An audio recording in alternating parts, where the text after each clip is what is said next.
ఇప్పుడు టింగు లేదు బొంగు లేదు ఉందా? వాడు కొత్తది కనిపెట్టిండు టింగు టింగ్ అంటే కేసీఆర్ అది కొత్తది టకీ టకీ అట. టకీ లేదు పికీ లేదు. యాడుంది టకీ టకీ? ఒక్క దగ్గర ఉంది టకీ టకీ, ఒక్క దగ్గర ఉంది. ఢిల్లీలో మాత్రం టకీ టకీ టకీ పడుతున్నాయి పైసలు. రాహుల్ గాంధీ ఖాతాలా, ప్రియాంక గాంధీ ఖాతాలా ఆడ మాత్రం పడుతున్నాయి. ఎందుకంటే ఆడ పైసలు ఇవ్వకపోతే పదవి ఉంటుందా? ఊస్టింగే. కాబట్టి పైసలు అక్కడ పడుతున్నాయి. ఇక సంపుడు మాత్రం ఇక్కడ చంపుతా ఉన్నారు. వాస్తవం ఏంది అంటే ఇవాళ తెలంగాణ ప్రజలు ఏ ఊరికి పోయినా ఏ మనిషిని ఒక్కసారి ముట్టుకున్నా అన్నా ఇంకెన్ని రోజులు భరించాలనే ఇది జల్ది కేసీఆర్ తెచ్చుకుంటే బాగుండదు కదనే అనే మాట మాట్లాడుతున్నారు. కానీ ఒకటి మాత్రం వాస్తవం, ఒక ఓటుకు శిక్ష 5 ఏళ్ళు, ఒక తప్పు చేస్తే 5 ఏళ్ళు బాధపడే పరిస్థితి. ఏం చేయలేం. ప్రజాస్వామ్య దేశం.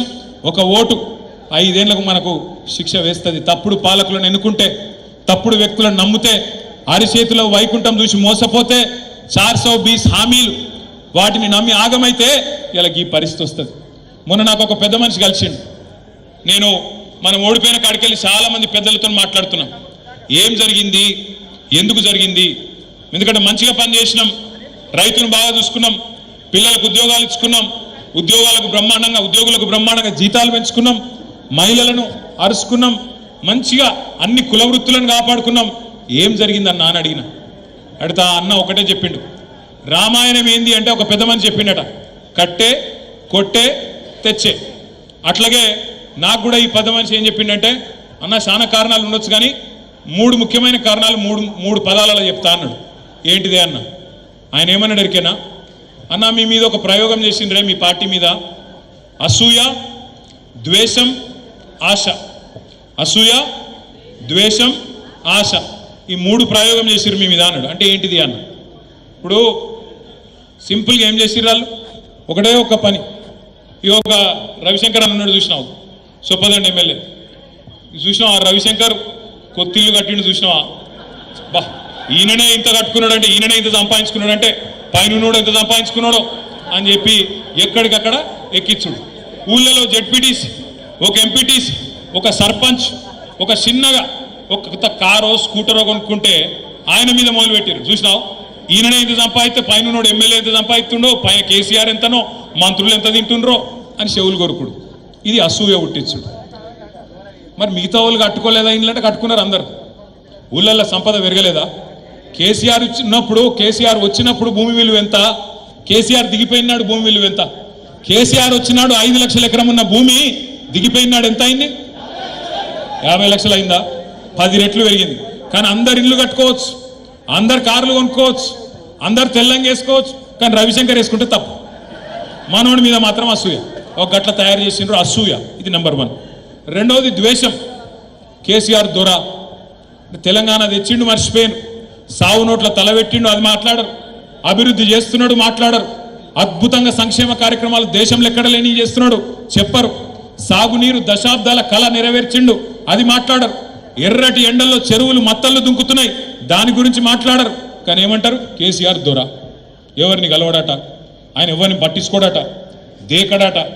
1000 ఎకరాల ఫామ్ హౌస్ ఉందట, అందులో పేద దాచిపెట్టుకున్నాడట. పెద్ద పొక్కదవి వాళ్ళ కిందన్ని వేల కోట్ల రూపాయలు దాచుకున్నాడట. మొత్తం నీళ్ళు ఆడికే కొంట పోతున్నాడ, గోదావరి నదినేటి పట్టుకపోతుండట. ఇక కేసీఆర్ మొత్తం కుటుంబం దోసుక తింటుంది. 1,00,000 కోట్లు ఇసుక బీకిండ్రు, మేడిగడ్డల పర్రె పడితే మొత్తం ఆ పర్రెలకెళ్ళి త్వరలకెళ్ళి వెళ్ళిపోయినాయి అని చెప్పి ద్వేషం నింపింది. నిండా మనసు నిండా ద్వేషం నింపి కేసీఆర్ గారి మీద, ఆయన కుటుంబం మీద, ఆయన మీద. ఎందుకంటే అభివృద్ధి మాట్లాడలేరు, సంక్షేమంలో మనం సవాల్ చేయలేరు, అభివృద్ధి విషయంలో ఛాలెంజ్ చేయలేరు. మరి మీరేం బిక్కినరా 50 ఏళ్ళంటే ఎవరి దగ్గర సమాధానం లేదు.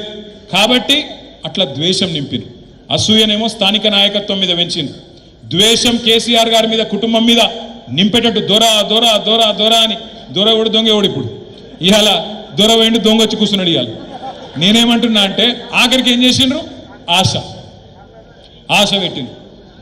కేసీఆర్ గారు మీకు 1,00,000 రూపాయలు ఇస్తుంది కదా పెళ్లికి, మీ బిడ్డ పెళ్లికి, నేను తులం బంగారం ఇస్తా. కేసీఆర్ ఇచ్చే 1,00,000 రూపాయలు చాలా లేటుగా వస్తున్నాయి, నువ్వు లగ్న పత్రిక పెట్టుకో, తెల్లారే తులం బంగారము 1,00,000 రూపాయలు నీకు పంపిస్తా. కేసీఆర్ 2 పంటలకు ఇస్తుండు కదా, నేను 3 పంటలకు ఇస్తా రైతు బంధు. కేసీఆర్ 10,000 ఇస్తుండు కదా, నేను 15,000 ఇస్తా. కేసీఆర్ 2,000 పెన్షన్ ఇస్తుండు కదా, నేను 4000 ఇస్తా. కేసీఆర్ ఒక అవ్వకో తాతకో ఇస్తుండు, నేను ఇద్దరికిస్తా, ఇంట్లో ఇద్దరికిస్తా. ఇట్లా ఆశ పెట్టే వరకు పాపం పేదవాళ్ళని మనం ఏమైనా అనగలుగుతామా? అదే పేదవాళ్ళు, అదే ప్రజలు మనకు 2 సార్లు అధికారం ఇచ్చింది. 3వసారి ఇవాళ ఈ దుర్మార్గమైన కాంగ్రెస్ పార్టీ చేతిలో మోసపోయినరు. ప్రజల తప్పు లేదు. ప్రజల తప్పు ఎంత మాత్రం కాదు, మనమే చక్కగా చెప్పుకోలే, మనం చేసిన పని చెప్పుకోలే. వీళ్ళు లంగలు దొంగలు, వీళ్ళ చేతుల మోసపోతే మళ్ళీ గోసపడతామని కేసీఆర్ గారు ఏ మాట అయితే చెప్పిండో దాన్ని కిందికి తీసుకుపోవడంలో మనం ఫెయిల్ అయినాం తప్ప మన నాయకుడు కేసీఆర్ గారు ఎక్కడ కూడా ఫెయిల్ కాలే.